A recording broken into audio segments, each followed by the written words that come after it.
공사장 인부와 오토바이 배달부, 택배기사가 조직 스토킹에 가담하는 심리적 배경 분석.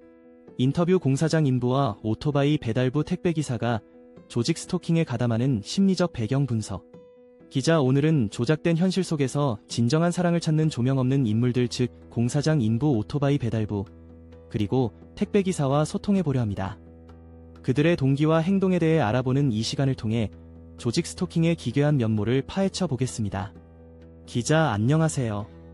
요즘 조직 스토킹이라는 용어가 많은 이들의 입에 오르내리고 있습니다.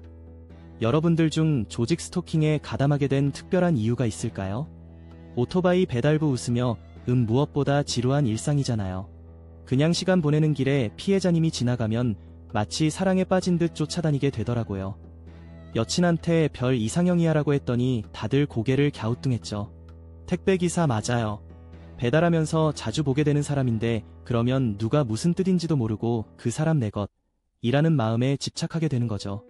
우리 관계는 특별해. 같은 생각을 하면서 말이죠. 하하.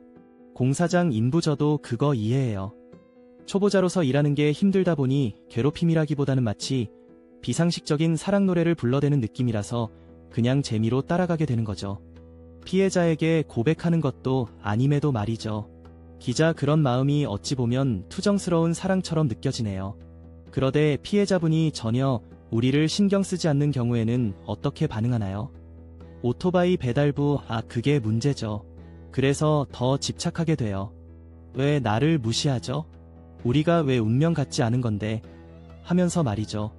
마치 드라마의 주인공처럼 비극적으로 생각하곤 해요. 택배기사. 이젠 이게 나의 소중한 일상처럼 돼버렸어요. 매일 정해진 길을 타고 가면서 그 사람을 보고픈 마음이. 피해자가 큰 소리로 저를 무시하더라도 저는 다 듣고 있다. 이 기묘한 환상이 가능하죠. 공사장 인부. 결국엔 우리가 피해자를 바라보는 시선으로 그 사람을 마치 사랑하고 있는 거죠. 이어지는 내용은 블로그 게시물에서 확인하실 수 있습니다. 게시물 링크는 더보기란 또는 고정 댓글을 참고해주세요. 영상이 도움이 되셨다면 좋아요와 구독 부탁드립니다.